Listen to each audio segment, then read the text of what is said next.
This podcast is sponsored by nobody. Hey y'all, this is Jackey Neyman Jones. I play Little Debbie in Manos, The Hands of Fate, and you're listening to Tommy Throwback Kovac on Splat from the Past. Tommy appreciates a good hand, of course. Hey dudes, welcome to Splat from the Past, the only 80s themed horror sci-fi show where things can get totally radical. Now today, I will be welcoming back my good friend Jackey Neyman Jones. It's the 55th anniversary of Manos, The Hands of Fate. And the Debbie Chronicles are going to be coming out. I want to find out what the status of that is. And just have a nice chat, maybe talk about Halloween and all of that stuff, the actual holiday, not the movie. She wasn't in the movie, the actual holiday, and it'll be great. Jackey is a sweetheart, and I love talking to her. So, here is my new interview with Jackey Neyman Jones.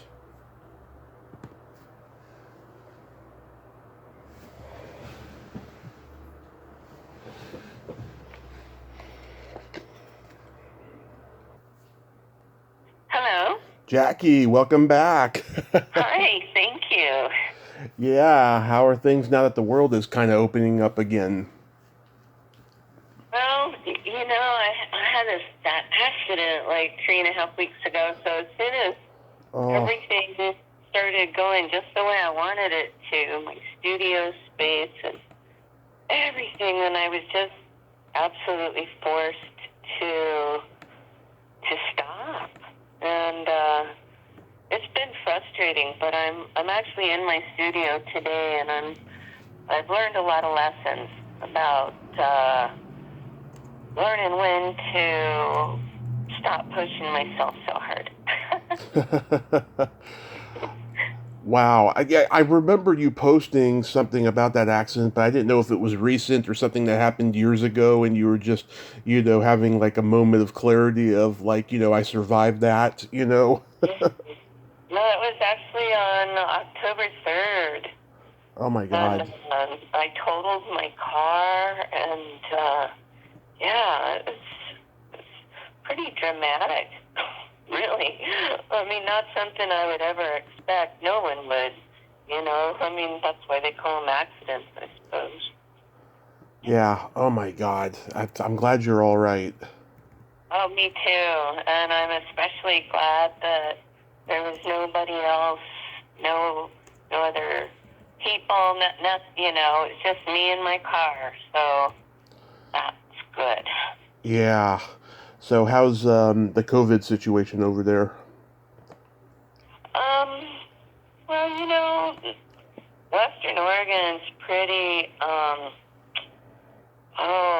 frontier-like. We got a lot of independent minds, and so it's hard to tell from one day to the next. I just wear my mask when I'm out in public, but I've walked into places where nobody's even bothering to pretend, so I don't know. I just, being a self-employed artist, and especially with things the way they've been, and I'm working to build my art career more and to do more things online.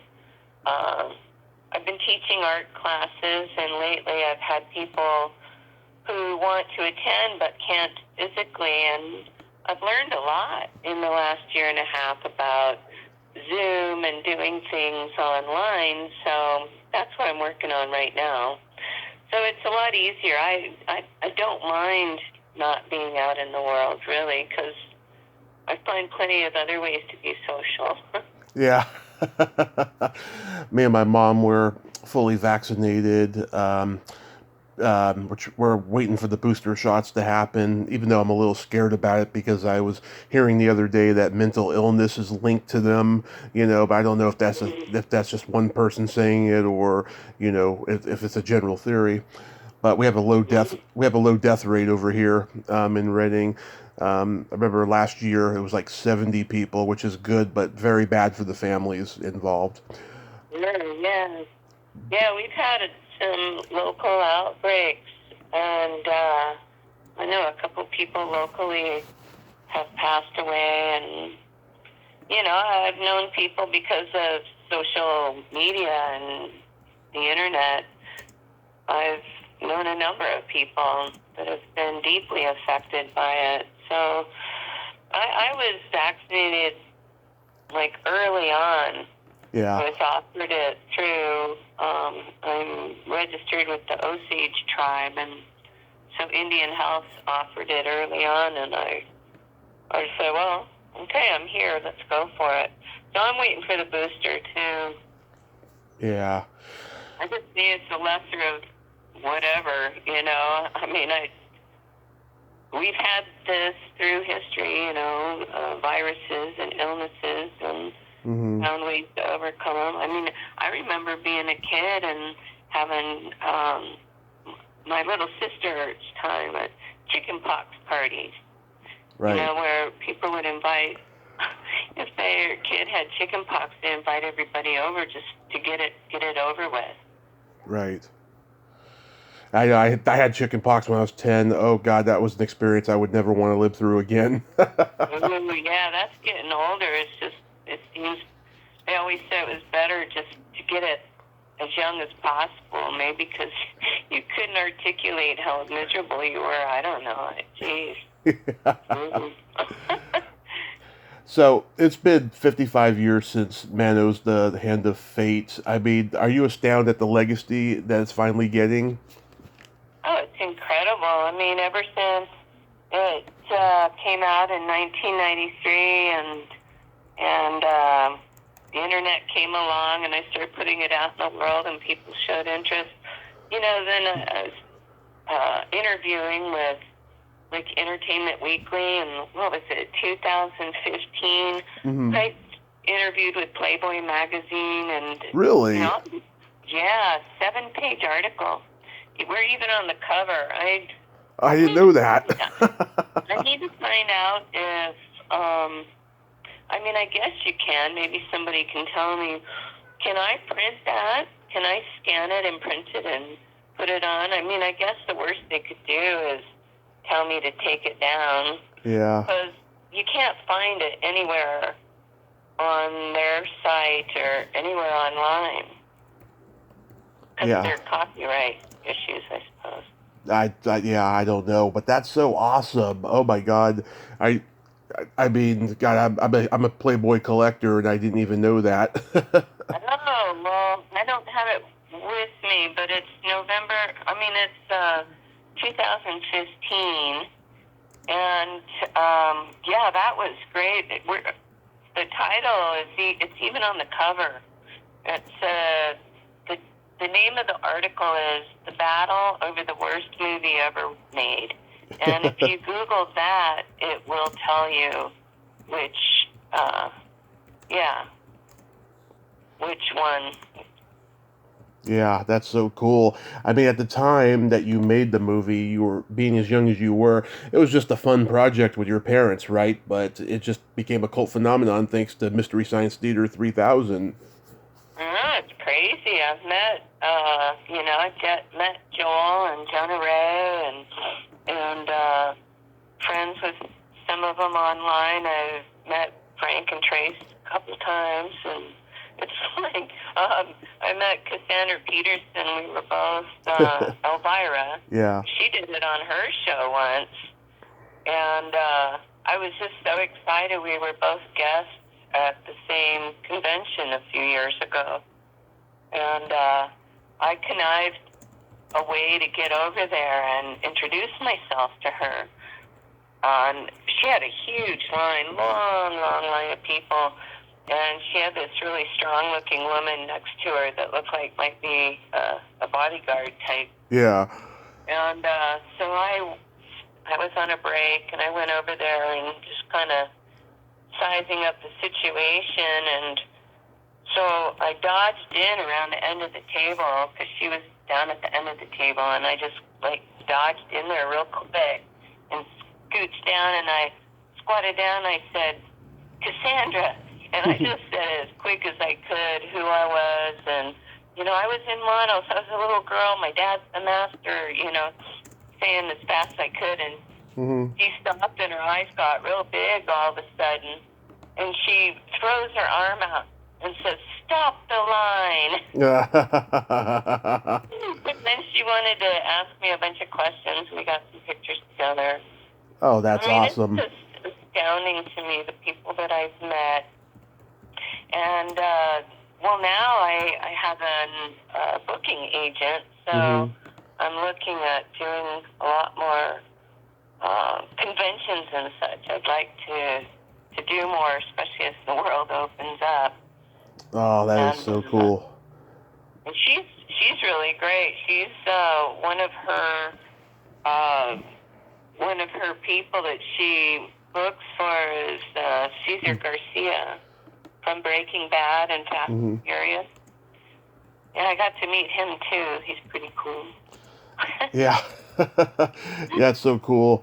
Yeah, I talked to Vampira's niece the other day. She lives up there in Oregon. Uh-huh. She wrote a book about her aunt. She speaks about her with pride, and she sounds just like her too when she talks. Aw, that's awesome. Yeah. Going back. It's just been a crazy ride, though. Over the years, since 1993, and I was able to get a copy of it because my family, we never got a copy. In the beginning, we saw it at the premiere, and nobody really talked about it after that. It was just, it was embarrassing. And so I grew up with these great memories, but never able to get my hands on it, couldn't find it. And then it shows up, and I called HBO, Comedy Central, and asked if I could get a copy. They sent me a VHS, and I still have it. I watched it by myself, and I was content. I figured my journey was over. I got what I wanted. I was happy. And then it took off, and over the years, it does that every now and again. It takes off, it gets all this attention, and then it kind of plateaus.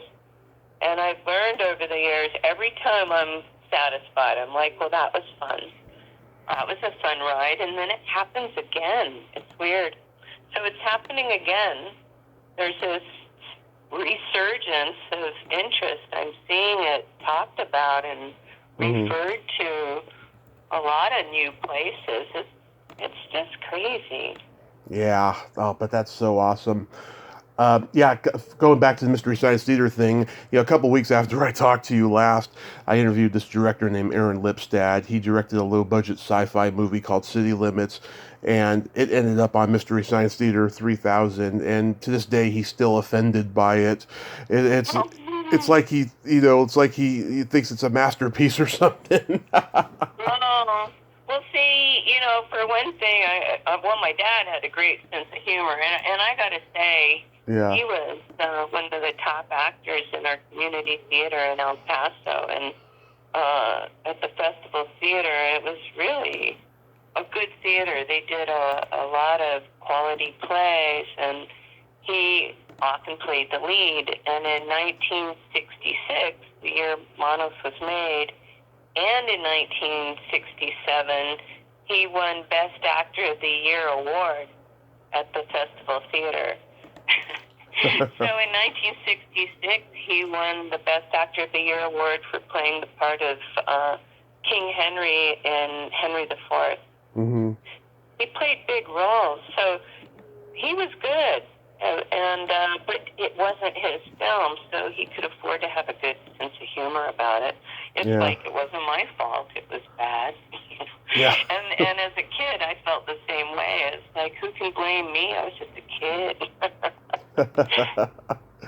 Yeah.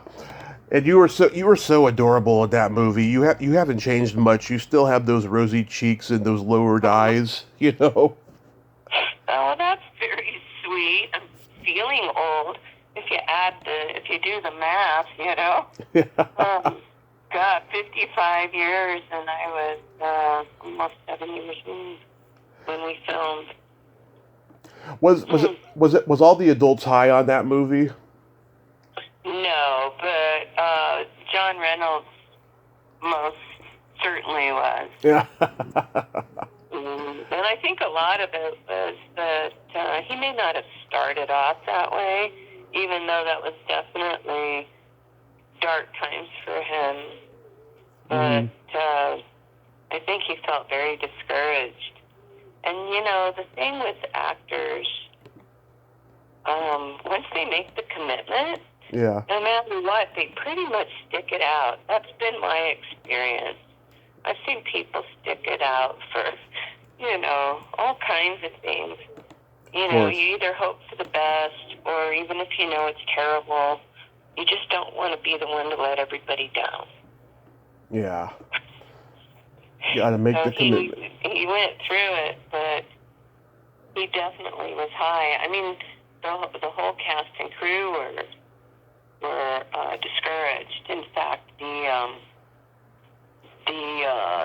cinematographer and the stunt guy,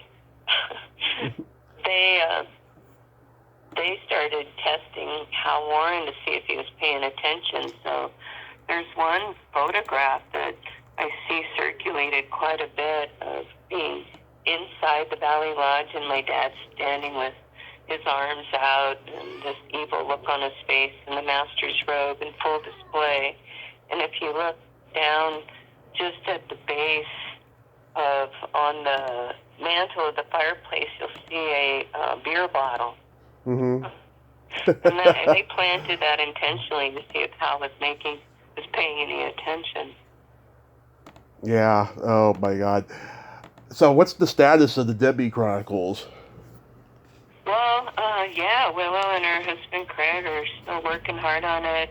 They've been editing, and there's a couple things that they found that they wanted to reshoot, and just a couple things that they want to do to make it better. And so they're flying my co-star Timothy Crabell and myself down there to Yosemite where we filmed. So we're flying down there in December to just do some pickup stuff and polish it up a little bit. So it's still going to be a little while, but I think by the time we do this in December, that's about all they're going to need to put into it. So we're, once it's done, I'm not sure exactly what Willow's plan is other than looking for a distributor. Mm-hmm. But I'd like to see it shown at some of the conventions and stuff, which I'm sure it will once we're back out on the road again. Yeah. And she's planning some other episodes. In fact, she was talking to me the other day, and I really like this, changing the name from the Debbie Chronicles to the Manos Chronicles, and it just opens it up to a much broader range of stories and bringing more characters in. Yeah. Do you think your dad he would be really proud that the film's legacy is continuing? I mean, he got to see a little bit of it, of course. Oh, he loved it. Like when we did Manos Returns, there's there's a special version of it on the DVD with extras and interviews with him. There's something coming out on his birthday, and I'm not allowed to talk about it. Yeah. But it is him. It's my dad. It's a project that I wasn't sure was ever going to happen, but it is. And it's, from what I understand, it'll be released on my dad's birthday, which is November 23rd. Nice. And he's in it. The last thing that he did, and it was a lot of fun. But he had a great time. I always like to say that he kind of lived through me. Like when I talk to people or do interviews or go to conventions, we'd get together, and I would tell him about the adventures and who I met and what people had to say, and so I always like to say that I could tell people that the master approved. Oh, nice. How do you think Harold Warren would feel about it? I think he might be more like this guy you were talking about. I think he might be offended. But I don't know. I've looked at how Tommy Wiseau and the room has embraced the whole thing with the room, and I don't know. I think eventually Hal would have embraced this very much. He was quite the salesman, and opportunist, and I don't think he would have let it just pass by. Yeah, it's funny, I've sat and thought about this for a long time, I mean, these guys, when they have these movies that, fall into the public domain because of their lack of business skills, they go the rest of their lives being bitter about it, and they go around policing people, who are like, quote unquote exploiting it, instead of just creating more work and getting better business skills, and I've ran into that a lot with a lot of people I've talked to, Yeah, that's what happened with Manos, with our son, Joe. He saw what was going on, and he got really upset about it. And when he found out that the restoration was happening, he wanted to be part of it, and he could have been, but he came at it so angry and bitter, and then he started attacking me and telling me I wasn't allowed to talk about Manos, and it's just, I don't know, it's hard not to get angry in return. Did he have any children or relatives? Yes. Yeah. In fact, I have been in touch with a couple of the other relatives, and on equal terms. We haven't talked much, but in the last few years, but every now and then I'll check in with them, and I don't feel any sense of resentment. And I think Hal himself knew. Well, he knew he wasn't making a good movie.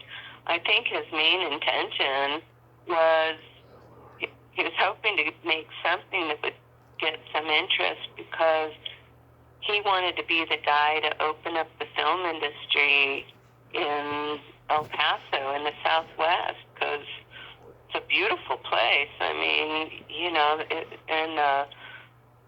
and the town itself in those days was very open to creative ventures. So, it's too bad that it didn't just take off. There were some good movies filmed in the area, but never really took off the way he would have hoped. Last time we talked, you said you were considering writing another book. Have you got on that? Oh, have I been saying that this long? It was only a year ago. Yes. I am, actually, and I've actually got to the point of writing down some chapter ideas, but it's really hard to narrow it down, but there's been so many adventures since I wrote that book. It'd be fun to talk about some of these new things that have happened since then. Yeah, I've been working on two. I've been writing a part memoir, part movie guide about my love of cult films from the a lot of them from the 80s, that I grew up watching, what they mean to me. I've been taking a little break from it, though, because I've been crying a lot, because I've been revealing deeply personal stuff I've never revealed before, and I plan on getting back to it soon, though. Yeah, but that's part of it, too, is like, what little nuggets are going to come out of that. I mean, this last 3.5 weeks is having been just stay in bed some days, just a lot of introspective time, and I'm understanding, I think that's part of this whole thing. That's the blessing of it, is the things that I'm finding and are being revealed. So, I mean, really, just in the last few days, some of the ideas on writing, maybe not this book, but something else, is it's just crazy, the things that are popping up. I've been finding letters from my dad's family. I've been finding letters from like 1937 and forward, and just really interesting. It kind of reveals, like family trauma and how things travel through generations and how they change in each generation. Yeah. I mean, I'm in kind of on the same path in terms of going deep. Yeah. We all go deep, of course. Yeah, but now the crying part of it is kind of like, I don't know, let it go, let it out. Did you do a movie recently called Under Three Moons? Yeah, I don't think that's ever going to happen. You mean you did it, but it didn't get released? Right. I mean, it got funded, and then I went to Idaho, and it was a very small part, but I enjoyed it. It was really a fun shoot, and everybody was doing great, and then like a couple weeks later, there was some pretty serious issues within the family, I think, that was creating it. And I just don't know, like so many movies, you just wonder how many things get started and get pretty far, and then something happens.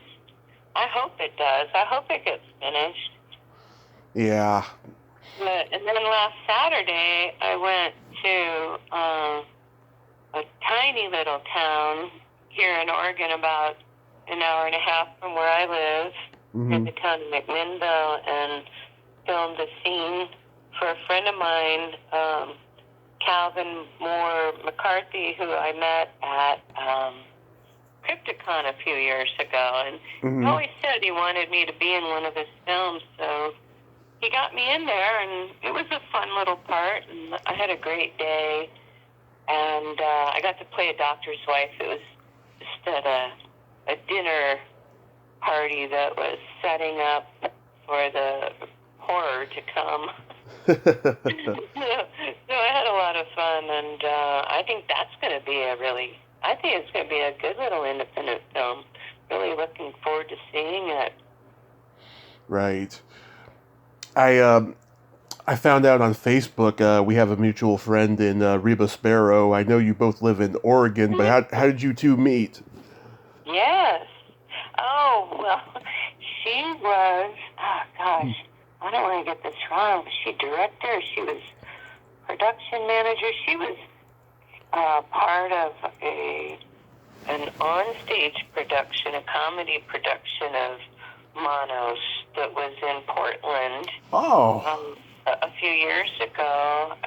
It was written and starred in by Brian Koch, Koch, and he's a musician. And anyway, he and a group of people created Manos, the Hands of Fate on stage, and it was hilarious. And they created a puppet for my character as Debbie, and they had a dog that they had made out of cardboard and felt, a Doberman, on little tiny wheels that rolled across the stage and would topple over from time to time, and it was great. So I learned about it, and I contacted them several weeks before the show was going to run, and actually I think it was their second. I think they'd done it several years before that, but I missed it. And so I contacted them, telling them who I was and that I lived just 70 miles from Portland. And they got excited and asked if I wanted to be part of it. So they got me a little B&B for the run of the show. Was it a week or so? Mm-hmm. And I got to go hang out in Portland with a bunch of really fun people. And I got to play the voice of Debbie. So I got justice. Since my voice in the original was dubbed, I got to do my own voice this time. And I sat in the light and sound booth and voiced the puppet on stage. Oh, that's so cool. Yeah, I mean, I discovered the Mystery Box Show on YouTube in 2019, and I fell in love with it. I reached out to Reba to talk to her. We've talked twice on the podcast. Her and I, we have different viewpoints on sex, but she's a great listener, and I told her the story of when I lost my virginity. And it's a funny story. She told me it would potentially be a great story for the Mystery Box Show, Oh, yeah. Oh, yeah. I'd love to go up, and I'm glad you reminded me of that. I got to look into that again. I bet I have a story.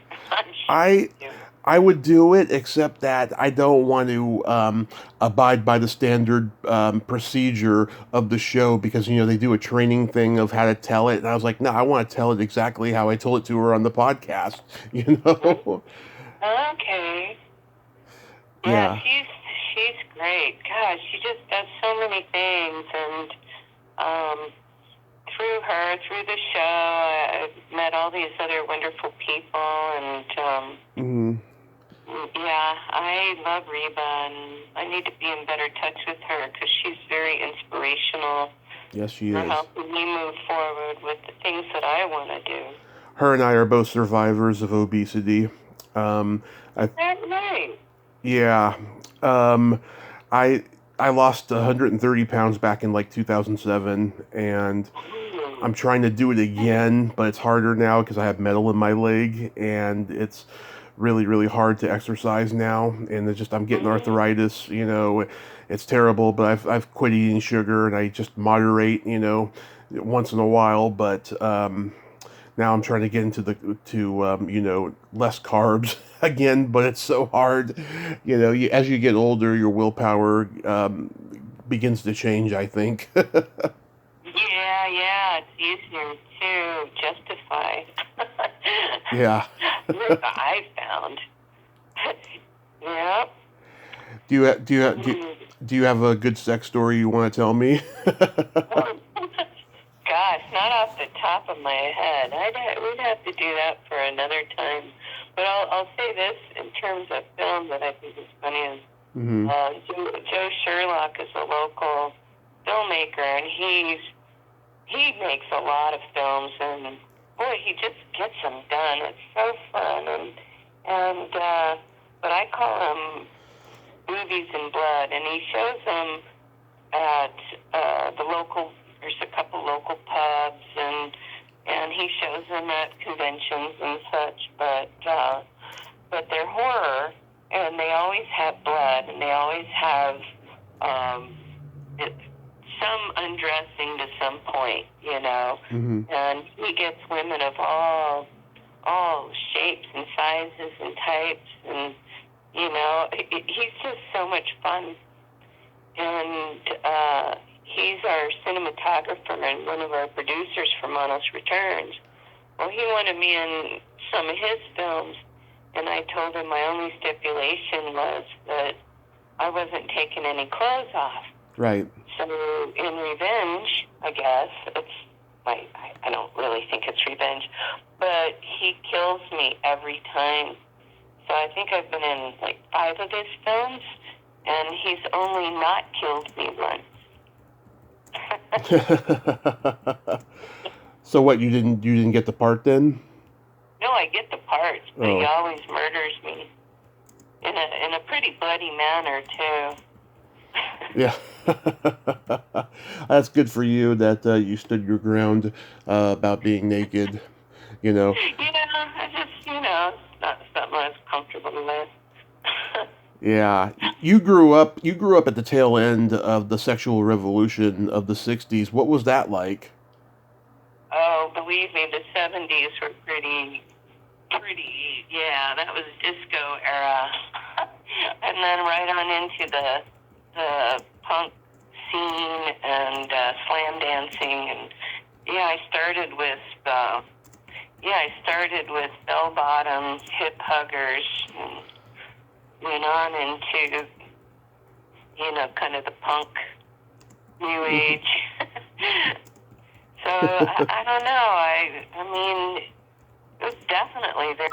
And then where I lived, Mm-hmm. my dad moved us to El Paso when I was 4.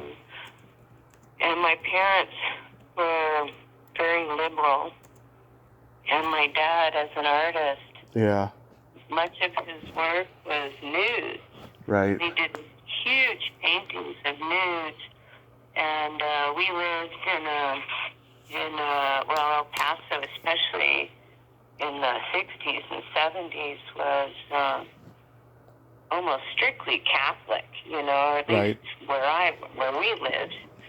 And we were the only white family in our neighborhood. And we were just 3 miles from the border of Mexico, Mexico. And so there were a lot of rules, a lot of, I don't know, I'd say it was a different kind of Catholicism than a lot of people are used to, because it was mixed a lot with indigenous and mythology, and just mixed with a lot of different things. There's a lot of ghost stories. There's a lot of fear. You were taught to adhere to the rules through fear. And so we were just so different than everybody else around us. Right. And I think the only reason I had any friends was because they wanted to get inside the house to see what was hanging on the walls, basically, Mm-hmm. So, yeah, it was pretty mixed up, My family is so liberal, and we're part of the theater scene, and that's a very open, liberal kind of place. Yeah. And then, sure a lot of sex happened backstage in those days. Probably,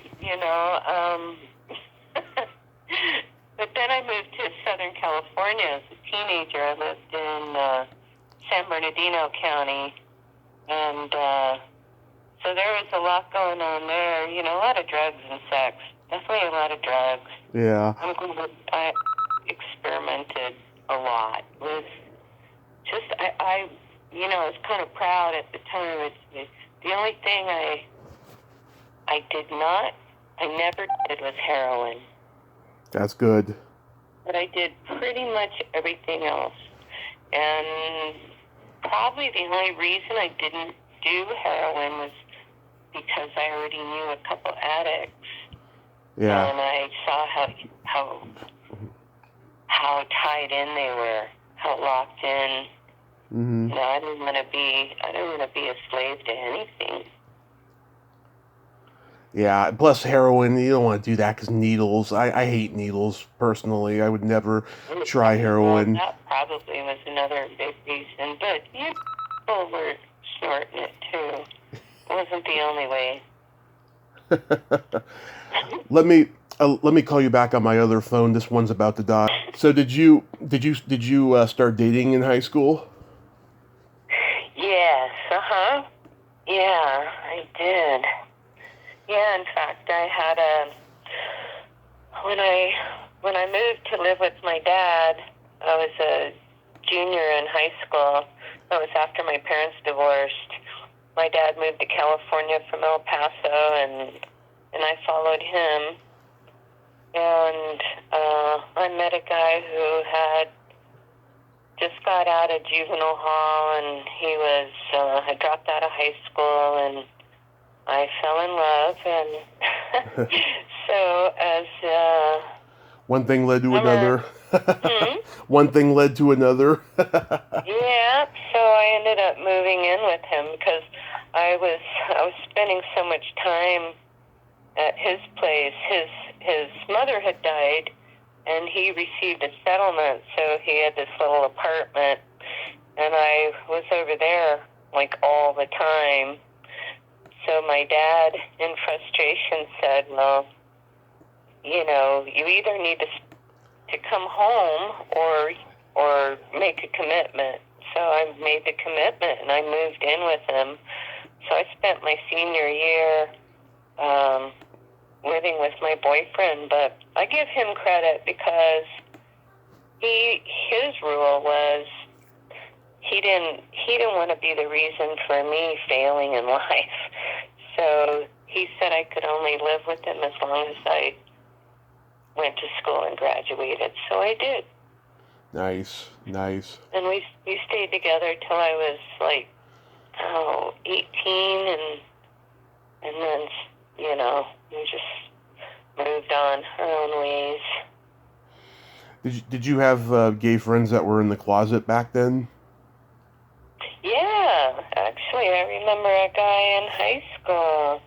His name was Robbie, and his best friend, I can't remember his best friend's name now, but they were clearly gay. Mm-hmm. And nobody minded. I mean, it just didn't seem to be any kind of issue. Of course, they were also part of the theater. I was very involved in theater in high school and was really fortunate that the theater I went to in Montclair, the high school I went to had such a good theater department, an English department. Our instructor, Mr. Tackett, he's actually still alive, and I keep track of him on Facebook, but he was a 5th degree black belt in karate back then in 1976. And he would teach us, we would do Tai Chi to begin our classes to get balanced and mentally stable before beginning class. But he was cool because he had studied martial arts with Bruce Lee, so he still refers to that. He still goes to these tournaments and such. But yeah, Robbie and his friend were in that group, and I don't know. I just never. They just seemed very confident and involved in the things at school. Yeah. I talked to a lot of actresses who told me they had a lot of gay friends that were in the closet, that they performed with in the theater. Oh, yeah. There's this one older actress I talked to, she had this one gay friend. They were supposed to go see a movie or something, and he was a half an hour late. And what happened was he saw a cute dog, and the owner happened to be gay. And so they were talking for a few minutes, and then they went into his apartment and had a quickie. And then he showed up late. Oh. He showed up. He showed up late afterwards. And in those days, gay guys, they were the only ones who really bragged about sex. Like, women didn't really brag about sex in those days. Yeah, I don't really remember. I mean, I do remember when I was in my early 20s, and my best friend and I, Betty and I, we moved to Northern California, and we used to go to San Francisco a lot. Like on the weekends, we'd love to go hang out in San Francisco, and I love to go to some of those clubs. They were just so much fun. That was the fun place to go. I mean, these are people having a good time. Yeah. And smart, intelligent, just funny. Yeah. Yeah. Those were good times.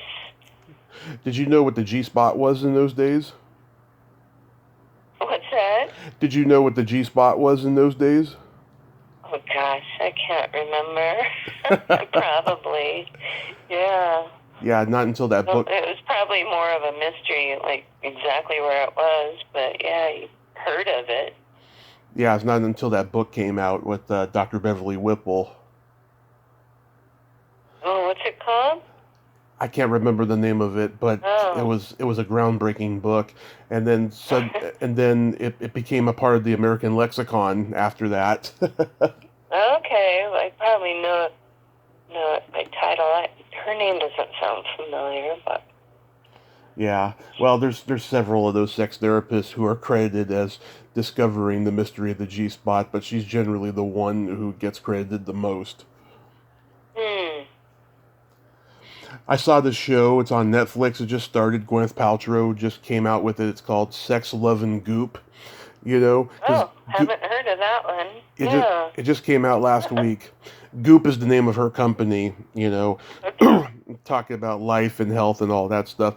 And it's a show that teaches couples to have better sex lives. You know, they have counselors, you know, giving them demonstrations and telling them how to be comfortable with their bodies and stuff. It's done in a tasteful way. It's not overly graphic, and there's no swearing or anything, but it's very personal and intimate, and it's really good. I enjoyed it. They only did 6 episodes for the first season. I gotta wait a year for the second season.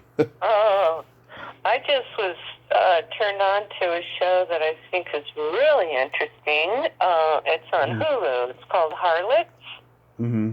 Have you heard of it? Harlots? No, I haven't. Harlots. Mostly about prostitutes in the in the mid 1700s Mm-hmm. in England. Right. And it's just really interesting. The sets are incredible. I mean, and the acting. Liv Tyler just came on. She's now a main character. Mm-hmm. I think it's still in the first season. I haven't. I've just been. It's like as I walk through the house, somebody else in our house has been watching it, so I'll stop and watch for a little while. But God, the acting is phenomenal. The history is really, really interesting. And the only thing really that I can say is off, which is fine, is the streets are a little too clean for those times when people were, emptying their chamber pots out their second-story windows and such onto the streets. It was pretty gross back then. Yeah, I can imagine. But the stories and the acting, anyway, that's what I'm getting ready to dive into. That's good. I mean, yeah, I think you should make a comeback with acting, you know, because you left such an impression on people with, you know, playing, you know, your 6-year-old self in Manos, you know, that would like to see you as an adult, you know, just flourish. Well, I hope people enjoy Manos Returns, and I want to say that I met this incredible woman who's doing her own films, and her name is Lisa Ovies, Ovies, and Mm-hmm. she lives in British Columbia, runs an acting school there, and because of COVID, she started doing online classes, and I was able to do 2 5-month weekly sessions online, which on Zoom, and this latest small part that I did last Saturday, I was so happy with it. I realized how much I'd learned in her classes, and I was really proud of myself for what I put to work in that. So I can't wait to do something else more substantial and get something out there, because I'm proud of what I did with Manos Returns, but I want to see how far I've come since then. Yeah, I think that would be a lot of well, it would be amazing to see, a lot of fun to watch. to see you back on screen again a lot more. Well, you will with this little video that's coming out for my dad's birthday. You'll see both of us. So that'll be a lot of fun. It was just so much fun. It's just a short video, but I'm really, really looking forward to it. It's been a long time in the waiting, and I wasn't sure it was actually ever going to get done because the person that's doing it loved my dad so much, and he just wanted, he didn't want to release it unless it was just right in his eyes. So yeah. How's how's your art going? Done with it. Oh, my art! I can't wait to show you. I had just got going in this studio. I've got like 8 pieces in progress right now, and then I had that accident, and that's been the hardest part. Is just the frustration. I've had this artistic constipation for a few years, just not having proper space to work and not feeling right, and then suddenly getting this just like magic, manifesting this incredible space. And then a few weeks later, the accident, and like, God damn it. So I'm back in my studio. I've been doing it, pushing myself a couple hours at a time. And right now I'm finishing up 2 custom master's robes because I create those and sell them on my Etsy store. And I'm committed to making 100 custom-made master's robes, just the way my mom made the original. Nice. And I'm working on number 26 and number 27 right now. Nice. Wow. You're dedicated. Yeah, I'll tell you, after making probably by the 3rd one, I said, I must have lost my mind when I said I'd make 100 of these. That's crazy. Yeah. I mean, it's a lot of work, but I'm getting better and better at it, and I had to raise my price a little bit, but still, I made one for a guy that was 6'8", and I made one for a woman who was 4'11", so they're definitely custom. And they're signed and numbered, too. Nice. Have you done any conventions? I remember when we talked last time, you were going to do the Meadowlark that Dave and Marina do, but I don't think that one was canceled, wasn't it?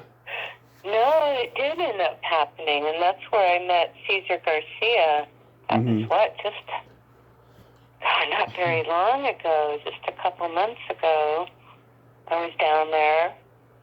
And, they had it in Grants Pass. And,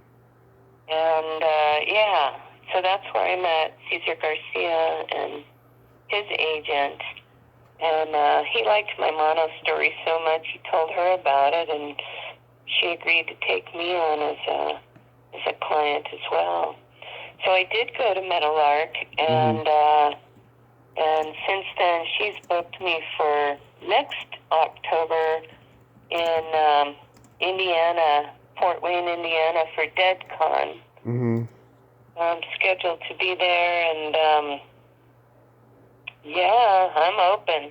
I'm looking for opportunities.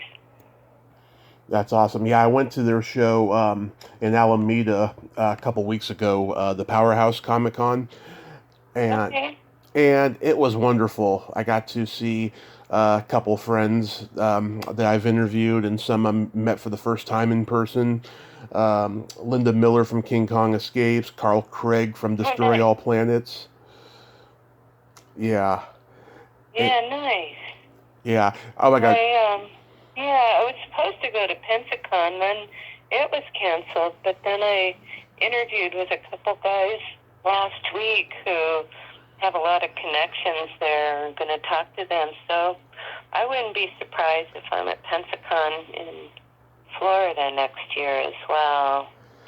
Yeah. Oh God, here's a funny story. So Charlotte Stewart from Little House on the Prairie was there, and I've met her before, and she's been on the podcast, and she forgot who I was, right? So, because she's older now, and I'm buying her book, and I've been wanting to buy her book for a long time. And she asked me beforehand if I'm easily offended because she goes into the nitty gritty of sleeping with this celebrity, doing this drug, all of that stuff, right? And I was like, oh no, of course I'm not easily offended. That's why you and I, got along so well. I got the teacher from Little House on the Prairie to say fuck on this podcast. And she forgot that. So, Oh, that's funny. so That's good. yeah, so I bought that book and I've read a few pages and I'm loving it. I look forward to reading it every day now and stuff. Nice. But oh my God, Jackie, do I come off as easily offended? No, I wouldn't say so. Yeah. Well, hey, I got to get going. I got to get these things finished up, and I actually have another interview. Okay. Oh, in a little while. Oh God, I wish I had known that because my schedule is just so messed up today. Because everyone I talked to before was just talk, talk, talk. So okay, so everything's good. Are you dressing up for Halloween? No. Not going out with the grandkids or anything? I don't know. I mean, it just, I've had to lay low so much, and I don't know, just have so many things backing up that I want to do. I don't even know if they're going out. Okay. I don't know what their plan is. Yeah, but I'll give them some candy, and then I'll walk away so they can get all jittery without me. Okay, Jackie, thanks so much for coming back on, and I'm so glad you're all right. You sound like you're in good spirits. Yeah, I'm doing better every day, and yeah, today I actually feel pretty good. So that's the direction to keep going. Awesome. Happy holidays, and please stay safe. Thanks. You too, Tom. You take good care, and I'll talk to you soon. Thank you. Okay, bye-bye. All right, bye. Well, there you have it. Jackey Neyman Jones. Ain't she a sweetheart? Oh my God. I thought that accident happened like years ago. I didn't know it happened recently. But I'm so glad that she's all right because she's the best person in the world, and I'm so glad we got to talk again today. Well, until next time, this is Tommy Throwback Kovac saying there's no shame in living in the past because the present sucks. Later, dudes.